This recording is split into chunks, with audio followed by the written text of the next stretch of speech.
কোটা সংস্কারের আন্দোলন থেকে আজকে বাংলাদেশে 5 আগস্ট বাংলাদেশের ইতিহাসে বড় একটা অধ্যায় রচিত হলো, যদি আমরা সেটা মনে করে থাকি। এই যে আন্দোলনের একটু যদি আপনার কাছ থেকে সামারিটা যদি আসলে শুনতে চাই, যে একটা কোটা সংস্কারের আন্দোলন কি করে একটা সরকার সেই জায়গায় এখন রাষ্ট্রের এখন যে অবস্থা আমরা এখন দেখেছি যে আগের যে সরকার আওয়ামী লীগ সরকারের যিনি প্রধানমন্ত্রী ছিলেন শেখ হাসিনা, তিনি আজকে নিজে পদত্যাগপত্র জমা দিয়েছেন এবং পরবর্তীতে তিনি দেশ থেকে চলেও গেছেন, যেটা আমরা শুনছি। এই জায়গাটা থেকে আপনার কাছে এই পুরো বিষয়টার যদি একটু সামারি আপনি টানতেন, যে কোটা সংস্কারের আন্দোলন কিভাবে এই পর্যন্ত আসলো। ধন্যবাদ। আপনি জানেন যে বাংলাদেশের প্রেক্ষাপটে, স্বাধীন বাংলাদেশের পরবর্তী প্রেক্ষাপট কিংবা এর আগের প্রেক্ষাপটে যতগুলো আন্দোলনী আলোর মুখ দেখেছে, বেশিরভাগ আন্দোলনই কিন্তু ছাত্রদের থেকে এসেছে, বা ছাত্র জনতার যে আন্দোলন ছিল সেই আন্দোলনই কিন্তু আমরা দেখেছি যে সর্বশেষ সফলতা পেয়েছে। বিশেষ করে যদি আমরা 69-এর গণ অভ্যুত্থানের কথা বলি, 52-এর ভাষা আন্দোলনের কথা বলি, 1971-এর যে মুক্তিযুদ্ধের কথা বলি, সেখানেও কিন্তু ছাত্র সমাজের একটা বড় ভূমিকা ছিল। সর্বশেষ 90-এর যে গণ অভ্যুত্থান, সেখানেও কিন্তু ছাত্র সমাজের একটি বড় ভূমিকা ছিল। বা 2008-এর আগেও কিন্তু ছাত্রদেরই একটা আন্দোলন ছোটোখাটো ছিল। সব মিলিয়ে ছাত্ররা কিন্তু রাজপথে নেমে আসলে কিন্তু পরিস্থিতিটা আসলে ভিন্ন হয়ে যায়। আমরা দেখেছি যে কোটা সংস্কারের যে আন্দোলনের আলোচনাটা, এটি 2018 সালেও কিন্তু এক ধরনের আন্দোলন ছিল। এই আন্দোলন মূলত শুরু হয়েছিল 2018 সাল থেকে, যেখানে বলা হয়েছিল যে বাংলাদেশের যেই চাকরি আছে, সরকারি চাকরির যেটিতে প্রায় 50 ভাগের উপরে কোটা ব্যবস্থা চালু আছে, সেই 50 ভাগের উপর কোটা ব্যবস্থা থেকে তারা চান যে কোটার ভিত্তিতে নয়, মেধার ভিত্তিতে বেশিরভাগ নিয়োগ হবে, বিশেষ করে প্রথম শ্রেণী, দ্বিতীয় শ্রেণী থেকে সব ধরনের চাকরিতে। এটি 2018 সালে যখন ছাত্রদের একটি আন্দোলন তীব্রতায় রূপ নেয়, তখন কিন্তু প্রধানমন্ত্রী যিনি ছিলেন, অর্থাৎ যিনি কিছুক্ষণ আগে পদত্যাগ করেছেন, দেশ ছেড়েছেন, শেখ হাসিনা, তিনি কিন্তু সংসদে দাঁড়িয়ে কিন্তু তিনি বলেছেন যে পুরো কোটা ব্যবস্থাটাকে বাতিল করে দেওয়া হয়েছিল। সর্বশেষ আমরা দেখেছি যে জুন মাসে একটি রিটের প্রেক্ষিতে, যে রিটটি করেছিল মুক্তিযোদ্ধার সন্তানদের একটি রিট করেছিল, সেখানে রিটের প্রেক্ষিতে সরকার যেই প্রজ্ঞাপন করেছিল সেই প্রজ্ঞাপনটি কিন্তু বাতিল হয়ে যায়, এবং এই প্রজ্ঞাপনটি বাতিল হয়ে যাওয়ার কারণে আবারও তারা আন্দোলনের ডাক দেয়। এবং তারা কিন্তু প্রথম থেকে আমরা দেখেছি যে এই আন্দোলনটা প্রথম দিন থেকে শান্তিপূর্ণভাবেই ছিল। আস্তে আস্তে জুলাই যখন শুরু হয়, তখন কিন্তু আন্দোলনের তীব্রতা শুরু হয়ে যায়।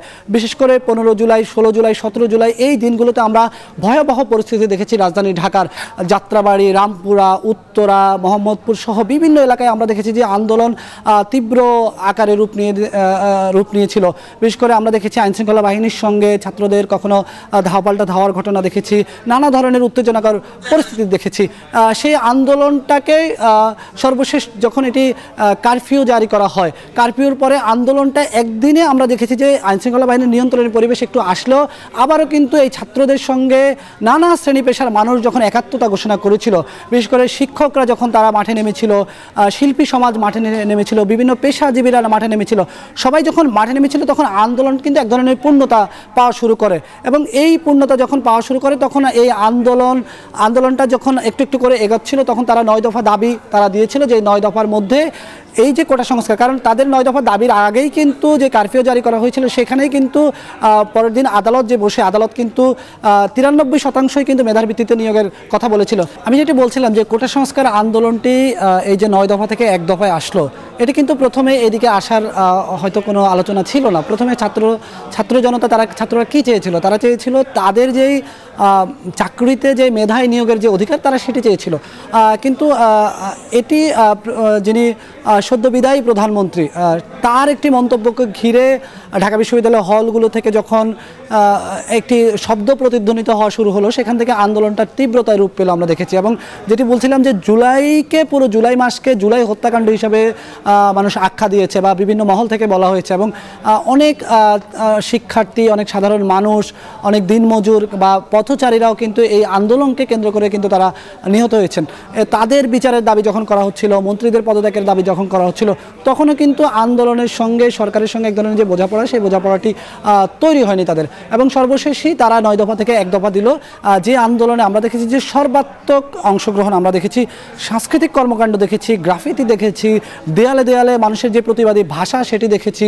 মানে পুরো ঢাকা শহর দেখলে বেলায়েত, আমি আপনার সাথে একটু যুক্ত করতে চাই, ঢাকা শহর না, পুরো বাংলাদেশ। আমরা আসলে যতটুকু ঢাকা শহর দেখছি, রাস্তা দিয়ে যখন যাচ্ছি, গ্রাফিতি দিয়ে দেওয়াল ভরে গেছে, বিভিন্ন স্লোগানে দেওয়াল ভরে গেছে। আমরা একটা সময় এগুলো শুনেছি, দেখেছি বিভিন্ন গণ অভ্যুত্থানে যেগুলো আসলে হয়ে থাকে যখনই আমরা এবার কিন্তু সেটাই দেখতে পাচ্ছি, শুধুমাত্র দেওয়াল নয়, আপনি দেখেন সড়কগুলোতে কিন্তু ছুঁয়ে গেছে, আমরা সেটাও আমাদের নজরে পড়েছে। সড়কের কিছু সড়কের আপনি এখনো যদি ঢাকা শহরের রাস্তা দিয়ে হাঁটেন, আপনি কিছুক্ষণ পরপরই নানা ধরনের স্লোগান দেখতে পাবেন যে সড়কে তারা চিত্রাঙ্কন করে সেটি করা হয়েছে। সব মিলিয়ে এই আন্দোলনকে ঘিরে একটা সাংস্কৃতিক কর্মকাণ্ড ছিল, নানা মহলের অন্তর্ভুক্তি ছিল, এবং সেখান থেকেই যখন সর্বশেষ গতকাল কারফিউ দেওয়া হয় সর্বাত্মকভাবে অনির্দিষ্টকালের জন্য, এবং আজকে যখন লং মার্চ, ঢাকার উদ্দেশ্যে যে লং মার্চ ঘোষণা করা হয়, সেই লং মার্চে সকাল থেকে এক ধরনের চাপা আতঙ্ক বিরাজ করছিল যে কি হবে, শেষ পর্যন্ত ছাত্র জনতা তারা রাস্তায় নামবেন কিনা, এই ধরনের একটা ছিল।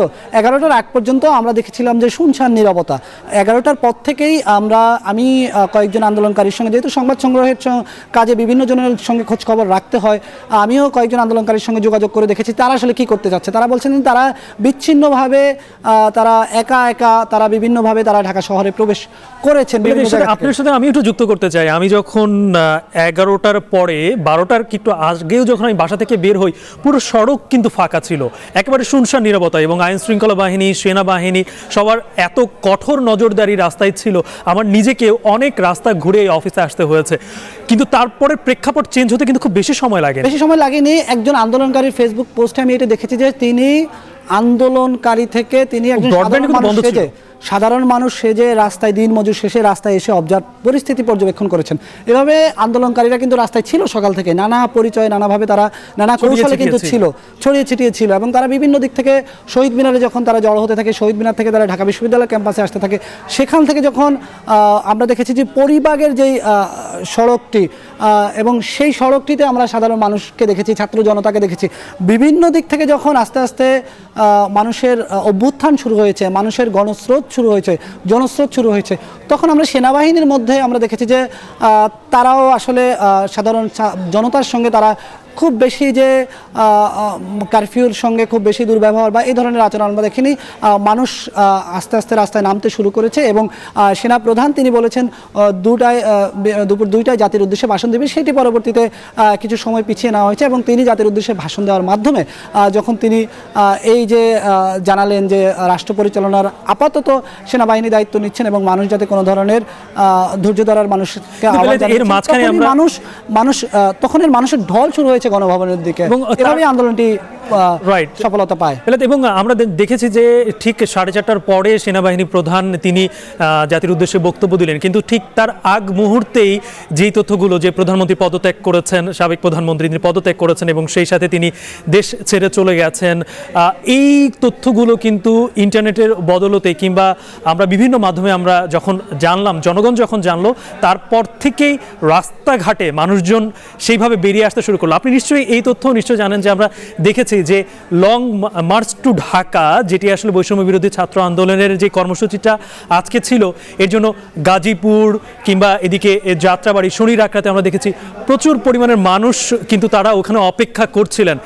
সেনাবাহিনী প্রধানের বক্তব্যের আগেই তারা কিন্তু তারপর থেকে কিন্তু ঢাকা শহরে প্রবেশ শুরু করেন। আজকের যেই জনসমুদ্র, ঢাকার ভেতরের মানুষ তো ছিলেন, ঢাকার বাইরের মানুষের সম্পৃক্ততাও নিশ্চয়ই আপনার চোখে পড়েছে। অবশ্যই ঢাকার বাইরের মানুষ কিন্তু চারদিক থেকে এসেছে, বিশেষ করে যদি আমি বলি যে গাজীপুর হয়ে উত্তরার দিক থেকে ঢাকার মানুষ প্রবেশ করেছে, আর সবচেয়ে বেশি ঢাকায় কিন্তু প্রবেশ করেছে এই যে যাত্রাবাড়ি, শনির আখড়া হয়ে, এবং এই জায়গাটিতে আমি আন্দোলনের ঘটনাগুলো আমি বেশিরভাগ সময় কিন্তু আমি যাত্রাবাড়িতেই কভার করেছি। এই যে যেটা গত কয়েকদিনে যে আন্দোলন আমরা দেখেছি, আপনিও এখানে কভার করেছেন, আপনার একটা খুব কি বলা যায়, এটা একটা অনেক করুণ একটা স্মৃতি আপনার ওখানে সেখানে রয়েছে, আপনি গতকালকে যে পরিস্থিতির মধ্যে পড়েছিলেন। এই যে যাত্রাবাড়ির আন্দোলন কিন্তু এটা অনেক সক্রিয়, অনেক বেশি, আপনার কাছে কি মনে হয়? নিশ্চয়ই সেটাও আপনি দেখেছেন। যাত্রাবাড়ির গতকালকের যদি যে পরিস্থিতিটা বলতে পারি, অনেকটা আমি নিজেও ঝুঁকির মধ্যে পড়েছিলাম। আপনি জানেন যে নানা পরিবেশ, নানা ঝুঁকির মধ্যেই আমি সেখান থেকে বের হয়ে আসতে হয়েছে, এক ধরনের অনিশ্চয়তার মধ্যেই ছিলাম। তো যাত্রাবাড়ির পরিস্থিতিটা আমি শুরুতে যেটি দেখেছিলাম যে 16-17 জুলাই যেই ঘটনাগুলো ঘটেছে যাত্রাবাড়িতে, প্রথম দিন আমি যেটি গিয়ে দেখেছিলাম কারফিউর আগের দিন, যেদিন কারফিউ ঘোষণা করার, সেদিন যাত্রাবাড়ির শনির আকড়া থেকে চিটাগং রোড যেটাকে বলে, সাইনবোর্ড যেটাকে বলে, একবারে নারায়ণগঞ্জ পর্যন্ত লক্ষ লক্ষ মানুষ, হাজার হাজার মানুষ কিন্তু রাস্তা আটকে দিয়েছিল। এবং এই ছাত্রদের সঙ্গে বা আন্দোলনকারীদের সঙ্গে কিন্তু ট্রাক শ্রমিকরা কিন্তু একাত্মতা ঘোষণা করে। তারা নিজেদের truck, pickup van, covered ভ্যানগুলো কিন্তু তারা এনে কিন্তু তারা রাস্তায় থামিয়ে রেখেছে যাতে সড়কে যান চলাচল করতে না পারে। আপনি জানেন যে আমি যেটি বলছিলাম শুরু থেকে, আমি আমার প্রত্যেকটি লাইভে কথা বলার চেষ্টা করেছিলাম যে ঢাকা চট্টগ্রাম মহাসড়ককে বলা হয় অর্থনীতির লাইফ লাইন, অর্থাৎ চট্টগ্রাম অঞ্চল হয়ে এখানে পণ্য আনা, বিশেষ করে চট্টগ্রাম বন্দর থেকে পণ্য খালাস হয়ে কিন্তু ঢাকায় এই পণ্যগুলো প্রবেশ করে। পুরো এই সড়কটি যখন বন্ধ করে দেওয়া হয় তখন কিন্তু এক ধরনের দেশের অর্থনীতির উপর একটা বড় ধরনের চাপ পড়ে। কারফিউর ঘোষণার পরের দিন যখন আমরা দেখেছিলাম যে আইনশৃঙ্খলা বাহিনীর সঙ্গে যারা আন্দোলনকারী ছিল তাদের সঙ্গে ধাওয়াপাল্টা ধাওয়ার ঘটনা দেখেছি, তবে কাজলার এই পাশটা তারা কখনোই অতিক্রম করেনি। গতকালকে কিন্তু চিত্রটা একেবারে ভিন্ন ছিল। আমি নিজে যখন যাত্রাবাড়ি মোড়ে গিয়েছিলাম আমি দেখেছিলাম যে সকাল 11টা পর্যন্ত বলা যায় যে পরিবেশ কিছুটা শান্ত ছিল, এবং 11টায়ও আমি কাজলা পর্যন্ত আমি আমার গাড়ি নিয়ে এগোতে পেরেছিলাম। এবং সেখানেও আমি দেখেছিলাম দুই একজন মানুষ, হয়তো রাস্তায় কয়েকজন মানুষ চলাচল করতেছে, ছোট ছোট থ্রি হুইলারগুলা, ছোট ছোট যানবাহনগুলো চলাচল করতেছে, বড় কোনো ধরনের দূরপাল্লার যানবাহন চলাচল করছিল না। তখনই পরিবেশটা কিছুটা শান্ত ছিল। কিন্তু যখন দুপুর 12টার পরে আস্তে আস্তে যাত্রাবাড়ি মোড়ে আওয়ামী লীগের নেতাকর্মীরা, কিছু নেতাকর্মীরা অবস্থান নিয়েছিলেন, পুলিশ একটু তারাও নিরাপত্তার জন্য তারাও অবস্থান নিয়েছিলেন। সব মিলিয়ে 12টার পর থেকে আমরা যেটা করেছিলাম যে যাত্রাবাড়ি থানার বিপরীত পাশে একটি ভবনের ছাদে উঠেছিলাম। আমরা মনে করেছিলাম হয়তো এই পর্যন্ত সংঘর্ষটা ছড়িয়ে পড়বে না, কিন্তু আমাদের ধারণাটা ভুল হয়েছে। আমরা যখন দেখেছিলাম আওয়ামী লীগ কর্মীদের পক্ষ থেকে যখন লাঠিসোঁটা নিয়ে আন্দোলনকারীদের দিকে একটু ধাওয়া দেওয়া হয়েছিল তখনই আন্দোলনটা তীব্র আকার ধারণ করে এবং সেখান থেকে তারা পাল্টা ধাওয়া করে। ধাওয়ার পরে কিন্তু আমি দেখেছি আওয়ামী লীগ কর্মীরা যাত্রাবাড়ি মোড় ছেড়ে তারা অন্যত্র চলে যায় এবং পুলিশ থানার মধ্যে প্রবেশ করে এবং পুলিশকে এক ধরনের অসহায় অবস্থায় কিন্তু গতকালকে দেখা গেছে। এবং তারা আন্দোলনকারীরা মেয়র হানি ফ্লাইওভারের উপরে উঠে যায়, যাত্রাবাড়ি মোড় পর্যন্ত চলে আসে, যাত্রাবাড়ি থানার চারদিক তারা ঘিরে ফেলে, মুহুর্মুহু স্লোগান দিতে থাকে, রাস্তায় চিত্রাঙ্কন করতে থাকে এবং দীর্ঘ সময় এই অবস্থাটি ছিল। এর মধ্যেই যখন অনির্দিষ্টকালের জন্য কারফিউ ঘোষণা করা হয়েছিল তার কিছুক্ষণ আগে আমরা দেখেছি যে টিয়ার শেল, সাউন্ড গ্রেনেড মেরে তাদেরকে ছত্রভঙ্গ করে দেওয়া হয়েছিল।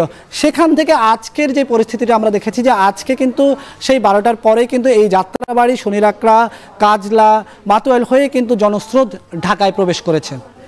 বেলায়েত, আমরা যে প্রসঙ্গ নিয়ে এখন সব থেকে বেশি কথা বলতে চাই এবং যেটাকেই নিয়ে এখন পুরো দেশের জনগণ আসলে তাকিয়ে আছে, আমি আপনার সাথে কথা বলতে বলতেই একটু ঘাটাঘাটি করছিলাম, দেখছিলাম যে আসলে এই পরিস্থিতিতে বাংলাদেশের সংবিধান কি বলে এবং সংবিধানের কোন কোন ধারায় আসলে এখন নিশ্চয়ই যেই ব্যাপারগুলো হচ্ছে সেগুলোই তো দেখেই আসলে রাষ্ট্র পরিচালিত হয়, সংবিধানের উপরে ভিত্তি করেই তো রাষ্ট্র পরিচালিত হয়।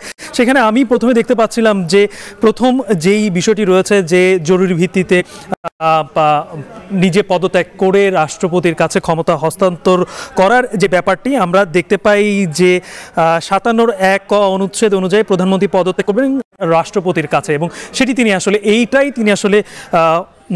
তিনি অনুসরণ করেছেন। এর বাইরেও কিন্তু আরও অনেকগুলো অনুসরণ করা যেত, যেটা অনুচ্ছেদ অনুযায়ী প্রধানমন্ত্রী পরামর্শে রাষ্ট্রপতি সংসদ ভেঙে দেবেন কিংবা 56(1) ও 56(2) অনুচ্ছেদ অনুযায়ী একটি মন্ত্রী পরিষদ গঠিত হয়ে সেই জন্য প্রধানমন্ত্রী একজন মন্ত্রী হিসেবে নিয়োগ করবেন, তারপরে আসলে তার হাতে সেই মন্ত্রিত্ব পরিষদের হাতে আসলে রাষ্ট্রের হস্তান্তর করে পড়বে। এগুলো অনেক কিছু আসলে সংবিধানের প্রত্যেকটা ধারায় এরকম ক্রাইসিস মোমেন্টে কি হতে পারে সেটি আসলে বলা হয়েছে এবং সেখানে কিভাবে ক্ষমতা হস্তান্তরের যে ব্যাপারটি সেগুলো কিন্তু পুরো সংবিধানে লিপিবদ্ধ রয়েছে। আমরা দেখতে পাচ্ছি যে প্রথম যে ব্যাপারটি 57(1) অনুচ্ছেদে প্রধানমন্ত্রী রাষ্ট্রপতির কাছে ক্ষমতা হস্তান্তর করে পদত্যাগ করে তিনি তারপরে রাষ্ট্রপতি যে সিদ্ধান্ত নেবেন সেটি হবে, সেটি কিন্তু এখন আমরা দেখতে যাচ্ছি যে ঘটতে যাচ্ছে। ইতিমধ্যে আমরা দেখেছি যে শীর্ষস্থানীয় নেতৃবৃন্দ বাংলাদেশের অন্যান্য তারা কিন্তু এখন এই বঙ্গভবনে রয়েছেন, রাষ্ট্রপতির সাথে কথা বলছেন, তিন বাহিনীর প্রধানের সাথে কথা বলছেন।